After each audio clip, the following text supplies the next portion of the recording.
everyone. A warm welcome to all the listeners of Radio Udan, A Flight of Life. मैं हूँ आपके साथ RJ Rajeshwari. आपके लिए लेके आए हूँ आपका favourite programme the book world. कहानी आप सुन रहे हैं one arranged murder by Chetan Bhagat. चलिए एक छोटा सा रिकैप देख लेते हैं. आपको पता ही है कि सौरभ और हमारा नरेटर केशव एक खून की तहकीकात करने में जुड़ गए हैं. खून किसका? खून भी सौरभ की फियोंसे का, जिसके साथ उसकी शादी तय हो गई थी और करवा चौथ वाले दिन वो मर गई थी. उनकी लिस्ट बहुत लंबी थी, यानी कल्प्रिट्स की, सस्पेक्ट्स की लिस्ट उनकी बहुत लंबी थी. मगर 11 जनों में से उन्होंने फैमिली के क्लोज मेंबर्स को अपने आप बिना सोचे समझे थोड़े एलिमिनेट कर दिए थे. और वो इंस्पेक्टर सिंह के पास उसके ऑफिस में पहुंच गए थे सारी फैमिली मेंबर्स की टेस्टिमनीज पढ़ने के लिए. फैमिली मेंबर्स की तो सारी टेस्टिमनीज पढ़ ली, मगर ये समझ आ गया कि बाहर वालों की तो टेस्टिमनीज ली नहीं गई थी. बाहर वाले यानी एक तो अनवर था जो उनका ड्राइवर था, नम्रता थी जो प्रेरणा की यानी सौरभ की फियोंसे जिसकी मौत हो चुकी थी उसकी पार्टनर थी, और प्रेरणा का एक्स बॉयफ्रेंड नीरज अरोड़ा. अब देखते हैं आज वो सबसे पहले किससे बात करने जाते हैं. चलिए कहानी की ओर चलते हैं. यहाँ पर सीन है केशव, सौरभ और अनवर तीनों एक चाय की दुकान में बैठे थे जो कि मल्होत्रास के पॉश शोरूम के सामने थी. अनवर जो था वो इतना स्ट्रांगली मस्कुलरली बिल्ट था जिसकी वजह से उसकी 45 इयर्स की एज से वो कम दिखता था. उसने ब्लू कलर का यूनिफॉर्म पहना हुआ था जिसपे कि मल्होत्रास के कार शोरूम का लोगो लगा हुआ था. अब अनवर कह रहा था, नो साहेब, मैं चाय पी चुका हूँ, मुझे और चाय नहीं चाहिए. उसने पूछा, आप लोग मुझसे क्यों मिलना चाहते थे? तो मैंने कहा, कोई चिंता की बात नहीं है. उसने कहा, चिंता की बात? तब तक एक लड़का आके 3 चाय के कप और 4 समोसे टेबल पे रखकर चला गया. सौरभ का फोकस थोड़ा हिल गया समोसे की खुशबू सूंघते ही. तो मैंने अब अनवर से दोबारा कहा, हम पुलिस नहीं है तो जस्ट रिलैक्स, ज्यादा चिंता मत करो, हम सिर्फ सच्चाई जानना चाहते हैं. उसने कहा, सच्चाई? किस बात की सच्चाई? तो सौरभ ने कहा, हम सिर्फ ये जानना चाहते हैं कि प्रेरणा को हुआ क्या था. तो उसने कहा, मुझे नहीं पता साहब, प्रेरणा मैडम बिल्कुल ठीक थी. मैं उन्हें कितनी बार उनकी शॉपिंग कराने के लिए यानी शादी की शॉपिंग के लिए लेके भी गया हूँ. बहुत खुश और एक्साइटेड रह रही थी वो, तो न जाने उन्हें क्या हुआ. फिर मैंने उसे अचानक से कहा, तुम्हारा प्रेरणा के साथ आर्ग्यूमेंट हुआ था, इजंट इट? अनवर थोड़ा चौंक गया. उसने कहा, साहिब, पुलिस ने ऑलरेडी गोपिका को बहुत ट्रबल किया है, हमारा कोई लड़ाई या कोई झगड़ा हमारा नहीं हुआ था. इस पर मैंने कहा, गोपिका ने ऑलरेडी अपनी टेस्टिमनी में सब बता दिया है कि तुम उसके कमरे में थे और प्रेरणा के साथ तुम्हारा आर्ग्यूमेंट हुआ था. इस पर अनवर ने सौरभ की ओर देखा तो सौरभ ने कहा, इट्स ओके, तुम जवाब दो, वो जो पूछ रहा है उसका. अनवर ने एक रुमाल निकाल के अपने माथे के पसीने को पोंछा. घबरा तो गया था ही. और उसने कहा, एक दिन मैडम बहुत खराब मूड में थी. उन्होंने आकर मेरे पे बहुत चिल्लाया जस्ट बिकॉज कि मैं चाय पीने गोपिका के रूम में चला गया था. इस पर मैंने उसको कहा, तो इसका मतलब जिस दिन प्रेरणा नीचे गिरी थी तब तुम गोपिका के रूम में थे? उसने कहा, हाँ, और वो चुप हो गया. मैंने कहा, गो ऑन, बताओ आगे क्या हुआ. तो उसने ये जस्टिफिकेशन दिया कि प्रेरणा मैडम मेरी बच्ची की तरह थी. मैं वो जब 5 साल की थी तब से इनके पास काम कर रहा हूँ. अमृतसर में भी मैं इनके पास था, दिल्ली आके भी मैं इनके पास लगा हुआ हूँ. मैं उनको छोटी बच्ची थी तब स्कूल लेके जाता था. प्लीज आप मुझे सस्पेक्ट मत कीजिए, मेरे पे डाउट तो कम से कम मत करिए. फिर मैंने उसको कहा, तुम मुझे अपना फोन दिखाओ. उसने कहा, व्हाट? मैंने कहा, हाँ, मुझे तुम्हारा फोन देखना है अभी इसी समय. इस पर अनवर खड़ा हो गया और बोला, मुझे रमेश सर कभी भी बुला सकते हैं, मुझे अब जाना चाहिए. तो मैंने कहा, क्या हम पुलिस को बता दें कि तुम अपना फोन दिखाने के लिए मना कर रहे हो? वो तो ये सुनकर चुपचाप बैठ गया नीचे और उसने अपना फ़ोन निकाल के मुझे दे दिया। होम स्क्रीन पर 4 बच्चों की तस्वीर थी। 13 साल से लेकर 2 साल के बच्चों तक की तस्वीरें थी वो। मैंने उसके फ़ोन पर फ़ोटो एप्लीकेशन को खोला और उसमें देखा कि उसकी और गोपिका की कुछ तस्वीरें थी। एक में अनवर ने अपने हाथ गोपिका के अराउंड शोल्डर्स पे रखे हुए थे और एक में वो खुद हंस रहा था और गोपिका उसके चीक्स को किस कर रही थी। मैंने उसको दिखा के पूछा, ये तुम चाय पी रहे थे उसके साथ? तो उसने सौरभ को देखते हुए अपने हाथ जोड़ लिए और कहा, सर आप अपने दोस्त को कहिए कि मेरे से इस तरीके से बात न करें। मैं गोपिका को चाहता हूँ, मैं उसे अपनी बेगम बनाने वाला हूँ। सौरभ ने कहा, तुम ऑलरेडी मैरिड हो ना, और ये जो होम स्क्रीन पे 4 बच्चों की तस्वीरें हैं, तुम्हारे ही तो बच्चे हैं। इस पर अनवर ने कहा, मेरे अब्बा के भी 2 वाइफ्स हैं, हमारे मजहब में ऐसा हो सकता है। तो सौरभ ने कहा, मगर वो कितने साल की है? 22 साल की। और तुम कितने साल के हो? 45 साल के। तो अनवर ने कहा, हाँ सर मैं जानता हूँ, मगर मैं चाहता था कि अब मैं उसको अपनी फैमिली से पहचान करा दूं, इसलिए उस दिन मैं उसके कमरे में गया था और मैंने वीडियो कॉल किया था अपनी फैमिली को। मैं चाहता था कि अम्मी और अब्बू उसको देख लें एक बार। तो सौरभ ने पूछा, तो व्हाट अबाउट योर वाइफ? तो अनवर ने कहा, मैंने उसको अपनी वाइफ से भी इंट्रोड्यूस करा दिया।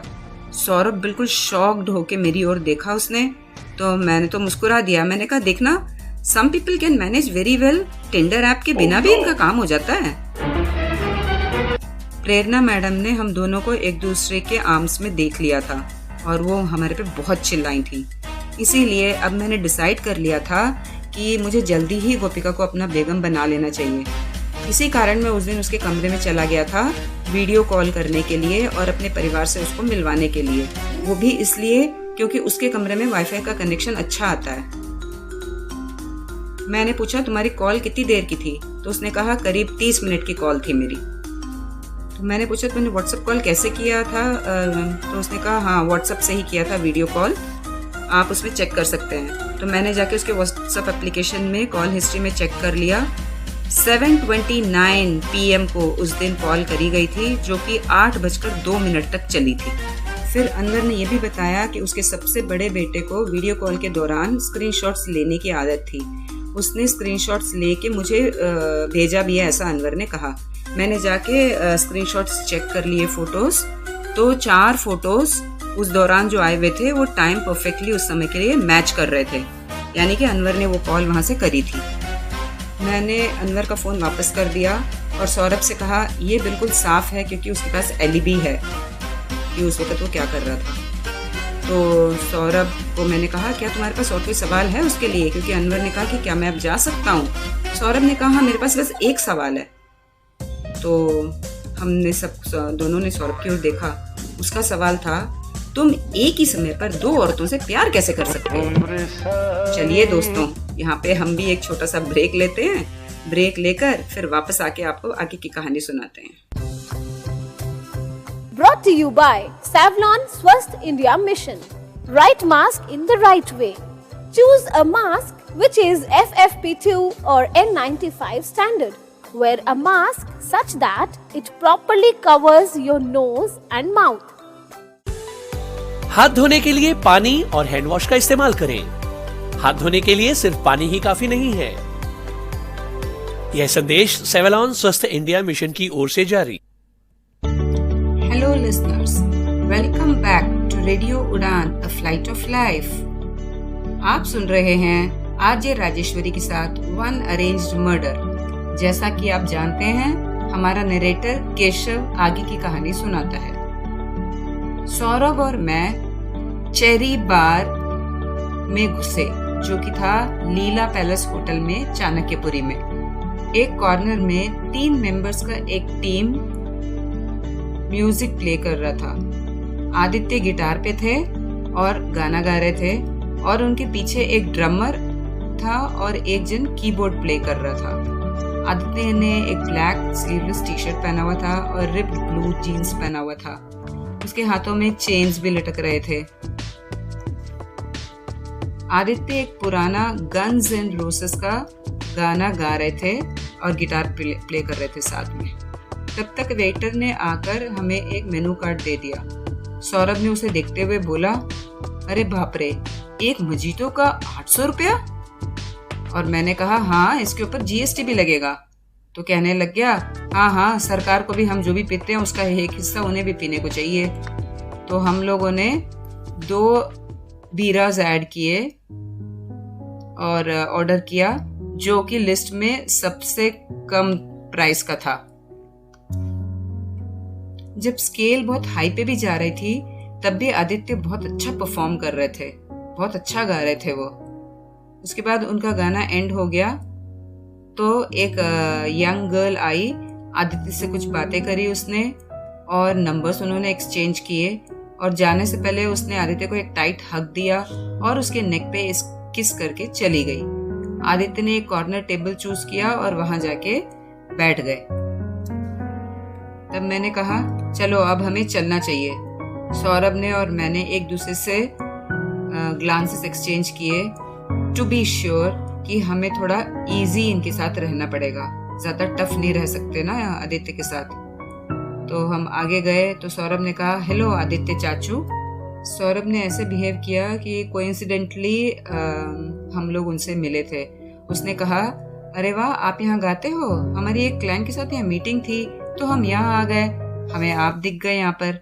क्या आप केशव से मिले हो?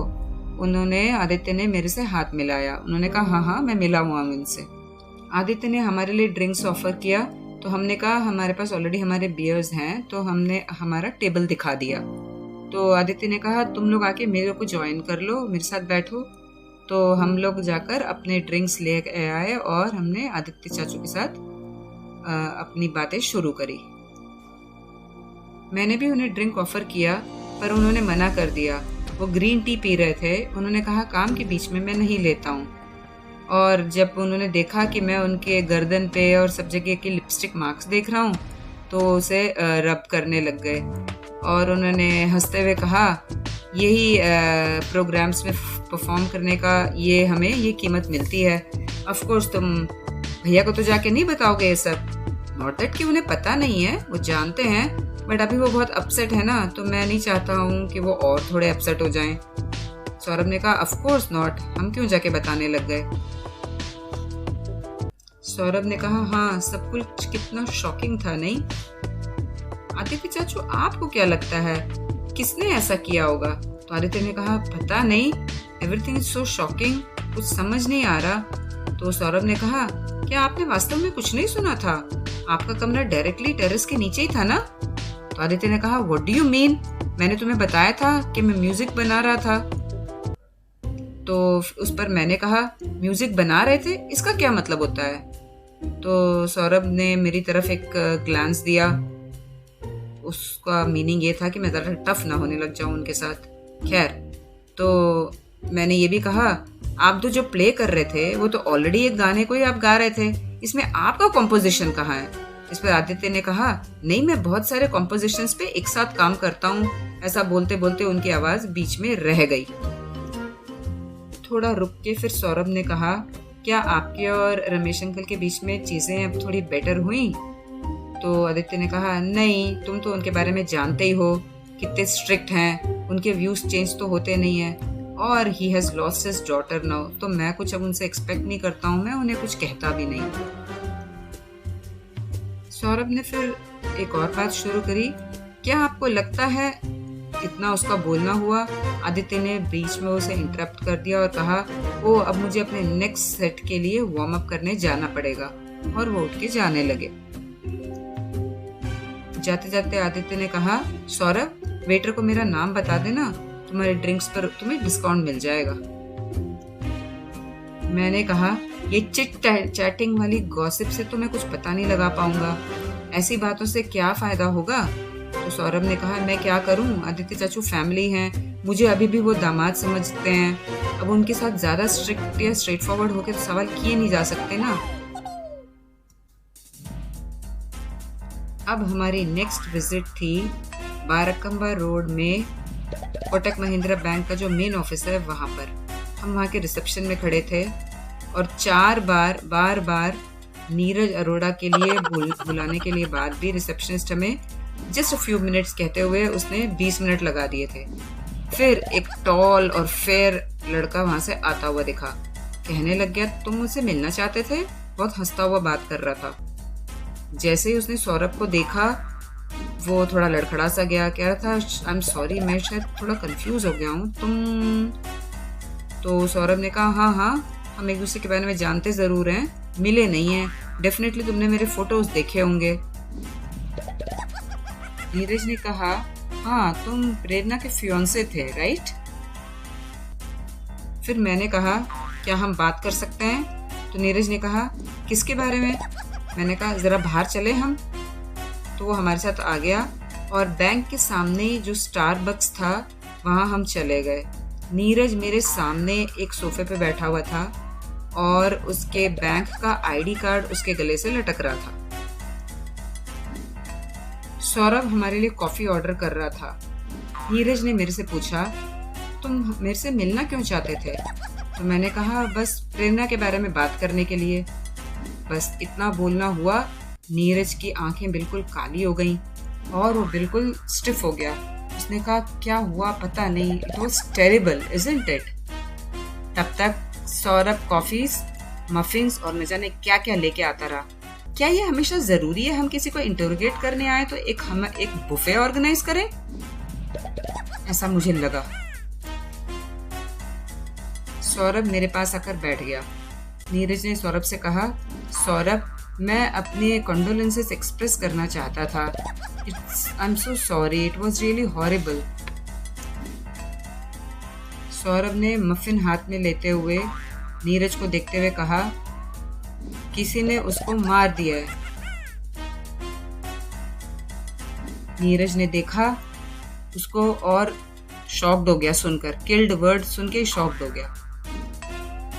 इस पर नीरज ने कहा, न्यूज़पेपर में तो लिखा हुआ था कि वो एक्सीडेंट था, क्या वो गिरी नहीं थी? मैंने और सौरभ ने कोई जवाब नहीं दिया। नीरज ने पूछा, तुम लोग मेरी तरफ ऐसे नजरों से क्यों देख रहे हो? सौरभ ने कहा, लास्ट तुमने प्रेरणा से कब बात करी, तुम बता सकते हो? इस पर नीरज ने कहा अपनी घड़ी देखते हुए कि मुझे अपने ऑफिस जाना पड़ेगा, मैं कुछ क्लाइंट्स को एक्सपेक्ट कर रहा हूँ। इस पर मैंने वापस वही बोला उसको, क्या तुम चाहते हो कि पुलिस इन्वेस्टिगेट करे इस केस पर और तुम्हारे ऑफिस आए तुमसे पूछताछ करने के लिए? नीरज ने एक लंबी सांस लेते हुए बोला, प्रेरणा से मेरा ब्रेकअप हुए 2 साल हो चुका है, मैं क्या जानूं कि क्या हुआ उसके साथ? तो सौरभ ने कहा, you treated her so badly, इसीलिए ब्रेकअप हुआ था ना तुम्हारा? तो नीरज ने कहा, मैंने ऐसा मीन नहीं किया था कि मैं उसे ऐसे ट्रीट करूं, हम लोग बहुत यंग थे तब। एनीवे, उसका क्या मतलब है इन सब बातों का बात करने का? फिर मैंने पूछा, तुम लोग का ब्रेकअप क्यों हुआ था? तो उसने कहा, हम दोनों के कुछ चीजें मैच नहीं करती थी। मैंने उसको बोला तुम वेट लूज करो, बस सौरभ तो उसको गालियां देना शुरू हो गया। उसने कहा, तुमने उसको इसलिए डंप किया क्योंकि वो हॉट इनफ नहीं थी? तो नीरज ने कहा, मैं क्या करता, I was carried away by my friends opinions. सारे मेरे फ्रेंड्स एकदम दुबली पतली लड़कियों को गर्लफ्रेंड्स बना के शॉर्ट्स में लेके आते थे। मैंने भी उसको यही कहा कि तुम वेट लूज करो, बस इसी बात को लेके हमारी लड़ाई हो गई थी। सौरभ ने कहा, क्या तुम जानते हो उसने अपनी जॉब छोड़ दी तुम्हारी वजह से, वो डिप्रेशन में चली गई थी, उसका कॉन्फिडेंस ही लूज हो चुका था। तो नीरज ने कहा, हाँ मैं जानता हूँ, तो मैंने उसको कितनी बार तो सॉरी कहा था। मैं समझ गया था कि मेरी ओपिनियंस गलत थी। आज मुझे समझ आ रहा है कि मैंने जो उस वक्त सोचा वो बिल्कुल गलत था। मैंने प्रेरणा को कई बार अपोलोजाइज भी किया था और मैंने उसको बोला था कि मैं अब तुमसे शादी करना चाहता हूँ। इनफैक्ट मैं तो अब भी उसी से शादी करना चाहता हूँ। सौरभ ने कहा, व्हाट डू यू मीन अब भी करना चाहते हो? फिर मैंने कहा, मेरे पास कुछ सवाल हैं तुम्हारे लिए, बिल्कुल सच्चाई से उनका जवाब देना। तो उसने कहा, हाँ जरूर। तो मैंने उसको पूछा, पिछले साल में तुमने प्रेरणा से कितनी बात करी? तो उसने कहा, ज्यादा तो नहीं, मैं हर हफ्ते उसके चैट पे एक मैसेज ड्रॉप इन करता था, ज्यादातर वो मुझे इग्नोर ही करती थी। मगर तो सौरभ ने पूछा, क्या तुम उसे तब भी मैसेज भेजते रहे जब तुमको पता था कि वो मेरे साथ है? तो नीरज ने कहा, हाँ, मैं तब भी भेजता था उसको मैसेज। सौरभ तो बस गालियां देते हुए खड़ा हो गया उसको मारने के लिए। तो नीरज ने कहा, तुम्ही ने तो कहा था कि मैं सच सच बताऊं। तो मैंने पकड़ के सौरभ को थोड़ा पीछे खींचा, गोलू शांत हो जाओ, हम जिस चीज के लिए आए थे उस पर फोकस करो। तो सौरभ ने कहा था, मैं इस चीज के लिए भी आया था, मैं इसको 2 अपने हाथ दिखाने भी आया था यहाँ पर। कहते हुए सौरभ ने अपने हाथ में फोक उठा लिया था उसको मारने के लिए। मैंने उसको कहा, कटलरी नीचे रखो तुम। नीरज ने आगे की कहानी सुनाई। उसने कहा, मैं उसके साथ वापस री-एस्टैब्लिश करना चाहता था। वैसे भी तो तुम्हारी शादी उसके साथ अरेंज्ड थी। सौरभ को और गुस्सा आया। उसने कहा, तो क्या अरेंज मैरिजेस में लोगों की फीलिंग्स नहीं होती क्या? मैंने सौरभ को चुप कराया और नीरज से पूछा, मुझे ये बताओ, क्या तुम उससे बात करते थे और क्या तुम उससे मिलने भी गए थे क्या? नीरज ने कहा, थोड़ी बहुत बार उसने मेरा फोन उठाया था, तब हमारी बात हुई, और इस साल मैं उससे 2 बार मिला। सौरभ और शॉक, इस साल 2 बार मिले? उसको शांत करना कैसा था मुझे पता था। मैंने सिनेमन रोल्स का प्लेट उसके आंखों के सामने कर दिया। सौरभ सरप्राइज तो हुआ, मगर चुपचाप उसने सिनेमन रोल ले लिया टेस्ट करने के लिए। नीरज से मैंने पूछा, नीरज तुम लास्ट कब मिले थे प्रेरणा से? तो उसने कहा, मैं नोएडा में उसके ईटो ऑफिस के बाहर उसका इंतजार कर रहा था और उससे मैंने विनती करी, भीख मांगी कि तू वो मेरे से बात कर ले। मैं बहुत शर्मिंदा था अपने बर्ताव पे। मैं समझ चुका था कि मैं बहुत इनसेंसिटिव बिहेव कर चुका था उसके साथ। मैं उससे बहुत माफी मांगना चाहता था। यहाँ पर नीरज प्रेरणा की क्वालिटीज की बखान करने लग गया कि वो तो ड्रीम गर्ल पार्टनर होती, वो केयरिंग थी और स्मार्ट थी, इंटेलिजेंट थी, ऐसे वो कुछ क्वालिटीज की उसकी तारीफ करने लगा। सौरभ ने कहा, अच्छा ऐसी बात थी? तुम्हें पता चल चुका था कि ईटो के जरिए वो खूब पैसे वाली बनना चाहती थी। तुम बड़े उसकी केयर कर रहे थे, उस पैसे की वजह से तो तुम उसके साथ वापस रीएस्टैब्लिश होना चाहते थे ना? इस पर नीरज ने कहा, नहीं, मैं उसे बहुत मिस करता था एंड आई लव्ड हर। बस इतना सुनना हुआ। अपने नेचर के विपरीत सौरभ ने ऐसा एक काम कर दिया। अक्रॉस द टेबल हाथ डाल दिया सीधे उसके नीरज के गर्दन पे सौरभ ने। नीरज की आंखें बाहर की ओर आ गईं। वो चोक करने लग गया। उसने कहा, प्लीज लीव मी। स्टारबक्स के एम्प्लॉयज हमारी ओर देखने लग गए। ऑफ कोर्स दिल्ली में कोई परवाह नहीं करता है, जब तक यहाँ पे खून की बूंदें न टपकती कोई इधर ध्यान भी नहीं देता ऐसी ऐसी छोटी घटनाओं के ऊपर और लड़ाइयों के ऊपर। तो मैंने सौरभ को चुप कराया और उसका हाथ पकड़ के खींचा और नीरज की गर्दन से उसका हाथ हटवाया मैंने। मैं सौरभ से कहना चाहता था, हम यहाँ पे पूछताछ करने आए हैं, अपनी जेलसी का कैप उतारो और डिटेक्टिव का कैप पहन लो। ऐसा मैं उसे कहना चाहता तो था उस वक्त, मगर मैं बोला नहीं। मैंने अपनी अटेंशन नीरज की तरफ करी और उससे पूछा, लास्ट तुम्हारा प्रेरणा से कांटेक्ट कब हुआ? उसने कहा, जिस दिन वो मरी उसी दिन थोड़ी देर पहले मेरी उससे चैट हुई थी। बस मैं और सौरभ बिल्कुल अलर्ट हो गए। तो मैंने उसको पूछा, किस बारे में तुम लोग चैट कर रहे थे? नीरज ने कहा कि मैं प्रेरणा से अपोलोजाइज करना चाहता हूँ और यही मैंने उसको कन्वे करा। और मैंने उसको ये भी कहा कि आज तो करवा चौथ है और मैं अपनी पत्नी के रूप में तुम्हारे अलावा और किसी को भी नहीं देख सकता हूँ। ये कहते हुए नीरज ने सौरभ को कहा, प्लीज सौरभ मुझे मारना मत। तो मैंने कहा, नहीं नहीं, वो नहीं मारेगा, क्योंकि मैंने सौरभ का हाथ जो पकड़ा हुआ था। मैंने सौरभ से पूछा, सौरभ क्या प्रेरणा ने तुम्हें ये सब बातें बताई थी? सौरभ ने कहा, नहीं, वो बस ये बताती थी कि नीरज बार बार कॉल करता है और अपोलोजाइज करना चाहता है, बस इससे ज्यादा तो उसने नहीं बताया मुझे कुछ। फिर मैंने नीरज से पूछा, तुमने कितने बजे उसके साथ चैट करी थी? तो नीरज ने अपना फोन निकाला, चैट हिस्ट्री में गया और उसने देख के बताया कि 6 बजे के आसपास मैंने उससे चैटिंग करी थी। मैंने नीरज से कहा, क्या मैं तुम्हारा फोन देख सकता हूँ? तो नीरज ने कहा कि मैं उसे एक्चुअली फॉर्मली प्रपोज करना चाहता था प्रेरणा को, और करवा चौथ बहुत शुभ दिन लग रहा था मुझे ऐसा करने के लिए। ये कहते हुए उसने अपना फोन मुझे दे दिया। मैंने उसका चैट पूरा पढ़ा। 6:05 पर उसने प्रेरणा से चैट करना शुरू किया था और वो उसको बार बार अपने प्यार की दुहाई दे रहा था। वो उससे क्या चाहता था, 5 मिनट बस मिलने के लिए। प्रेरणा उसको बार बार मना करती गई। उसने कहा तुम्हारे पास वो मिनी स्कर्ट वाली बहुत लड़कियां होंगी ना, हॉट गर्ल्स, जाओ तुम उनके पास। तो उसने कहा था कि नहीं, आई एम वेरी सॉरी इन सब चीज़ों के लिए, मैंने बहुत गलत सोचा और मेरी ज़िंदगी में उनकी कोई जगह नहीं है, केवल तुम्हारी जगह है। तो मैं तुमसे सिर्फ 5 मिनट मिलना चाहता हूँ। और नीरज ने ये भी लिखा था कि मैं तुम्हारे घर के सामने ए ब्लॉक वाले पार्क में कॉर्नर बेंच पे बैठा हूँ। प्रेरणा, क्या तुम स्टॉक कर रहे हो मेरे को? तो उसने लिखा था कि नहीं, मैं तो तुम्हारे लिए चीज़ आसान हो ताकि मैं तुम मेरे से मिल पाओ, इसलिए आ गया था। तो प्रेरणा ने साफ मना कर दिया, करवा चौथ है और घर में सब लोग हैं, मैं नहीं आ सकती। थोड़ी देर बाद 6:20 पर दोबारा से नीरज का मैसेज था, क्या तुम हो वहाँ पे? कोई जवाब नहीं आया। 6:40 पर फिर से नीरज का मैसेज था, मैं 3 बार तुम्हें कॉल किया, तुमने उठाया नहीं और मैसेज तुम पढ़ चुकी हो, ब्लू टिक्स थे, प्लीज मेरा कॉल पिक करो। कोई मगर उसका जवाब नहीं था प्रेरणा का।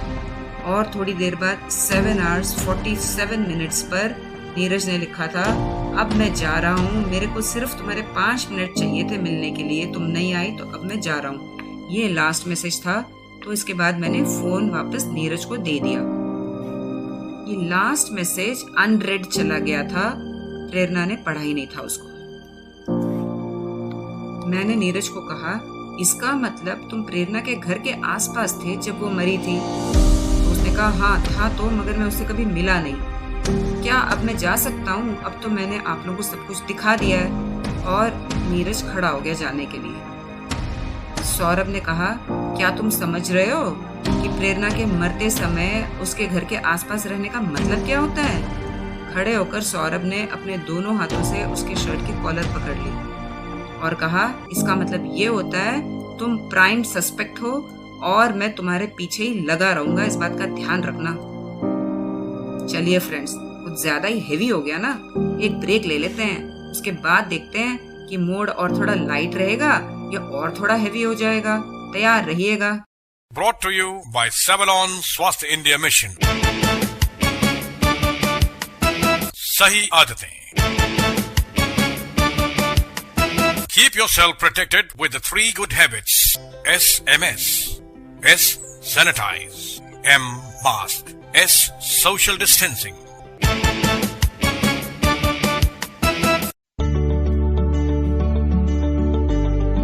Welcome back to radio Udaan, a flight of life. आप सुन रहे हैं वन अरेंज्ड मर्डर। मैं हूं आपके साथ आरजे राजेश्वरी। चलिए, अब हम किससे मिले थे? हमारी नेक्स्ट विजिट थी नम्रता तनेजा की ऑफिस, यानी ईटो की ऑफिस। नम्रता तनेजा हमें ईटो के ऑफिस के एग्जिट गेट पर ही मिल गईं। सौरभ का उन्होंने बहुत स्वागत किया। ऑफ कोर्स मुझे भी पहचान लिया, एंगेजमेंट में हम मिले जो थे उनसे। ईटो की ऑफिस नोएडा की एक बिल्डिंग में 10th फ्लोर में स्थित थी। नोएडा सेक्टर 16 में थी ऑफिस। ऑफिस के अंदर जब देखा, एक लंबी सी व्हाइट टेबल लगी हुई थी और 10 व्हाइट चेयर्स लगे हुए थे टेबल की दोनों तरफ। टेबल के दूसरे कॉर्नर पे कैबिन बना हुआ था नम्रता का, और हम जाके उनकी टेबल के सामने, उनकी कुर्सी के सामने बैठे। नम्रता अपनी चेयर पे बैठ गई।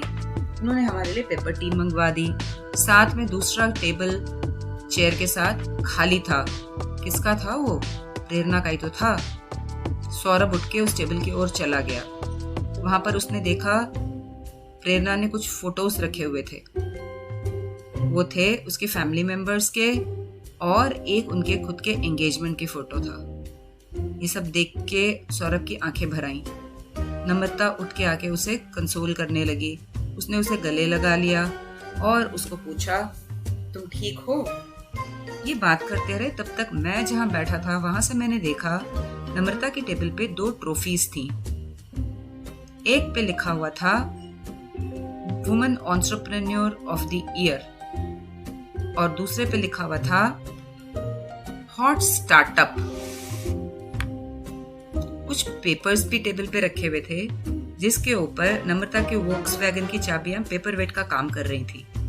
मैं जहां बैठा था वहां से मैं ज्यादा तो कुछ नहीं देख पाया, मगर वो इतना समझ पाया कि वो पेपर्स थे ईटो की फाइनेंशियल रिपोर्ट। अब तक नम्रता और सौरभ वापस अपनी अपनी जगह पे आकर बैठ गए। चाय भी आ गई थी, साथ में कुछ ड्राई फ्रूट्स और गोजी बेरीज भी आ गए थे। सौरभ ने एक मुट्ठी भर के तो हाथ में उठा लिया। फिर नम्रता ने चाय पीते हुए पूछा, क्या तुम मुझे कोई स्पेसिफिक कारण के लिए मिलना चाहते थे? तो सौरभ ने कहा, नहीं नम्रता दीदी, मैं कुछ समझ ही नहीं पाया हूँ कि हुआ क्या था प्रेरणा को। बस तो मैंने सोचा जो लोग प्रेरणा के बहुत क्लोज हैं उनसे मिल लूं और पूछ लूं कि हुआ क्या होगा। नम्रता ने अपनी साड़ी के पल्लू से अपनी आंखें पोंछ ली और कहा, सॉरी, मैं इमोशनल होना नहीं चाहती थी। मैं इस कंपनी की सीईओ हूँ, मेरे एम्प्लॉयज क्या सोचेंगे मेरे बारे में? ओह, मुझे स्ट्रांग रहना पड़ेगा। फिर मैंने पूछा, यहाँ काफी बिजी रहते हैं सब? तो उसने कहा कि 3 बार इन्वेस्टर्स की इन्वेस्टमेंट आ चुकी का मतलब होता है कि हमें काम बहुत करना पड़ेगा। हमें दिखाना पड़ता है कि हम काम कर रहे हैं, नहीं तो इन्वेस्टर्स हमारी जान खा जाते हैं। So actually we are growing. एक गोजी बेरी अपने हाथ में घुमाता हुआ मैं सोचने लगा, सस्पिशन रेज किए बिना मैं नेक्स्ट क्या सवाल करूं या कैसे करूं। फिर मैंने पूछा, क्या यहाँ का स्टाफ प्रेरणा को चाहता था? तो नम्रता ने कहा, उसको चाहना? They loved her. मैं भी उसे बहुत प्यार करती थी, मैं उसे अपनी छोटी बहन मानती थी। फिर मैंने पूछा, क्या ये जितने स्टाफ बाहर हैं ये सब उसको बहुत स्ट्रिक्ट मानते थे? क्या उसने कभी किसी को अपसेट किया था?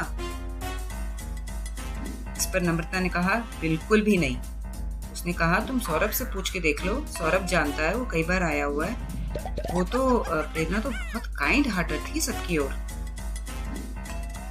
फिर मैंने पूछा, आप लोगों ने बिजनेस साथ में स्टार्ट किया कैसे था?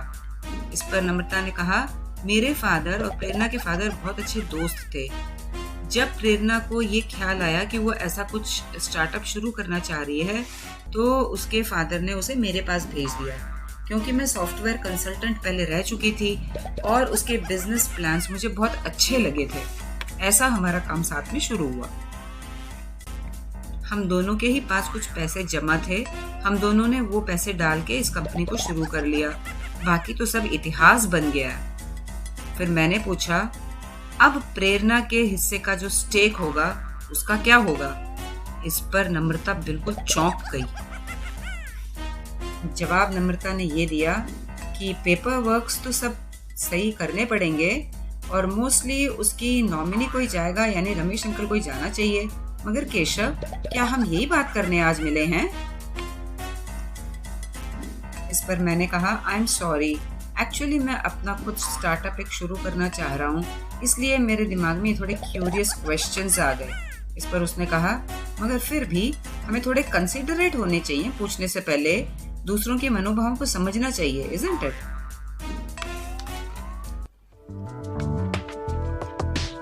चलिए दोस्तों, आज की कहानी यही समाप्त करते हैं और एक विराम देते हैं। अब आपके लिए सवाल ये है, आपके सोचने के लिए तो बहुत काम रह गया। ये जो नम्रता की टेस्टिमनी हुई, मतलब जो ये लोग तहकीकात करने गए, आपको क्या लगता है कुछ छुपा रही हैं वो? सोच के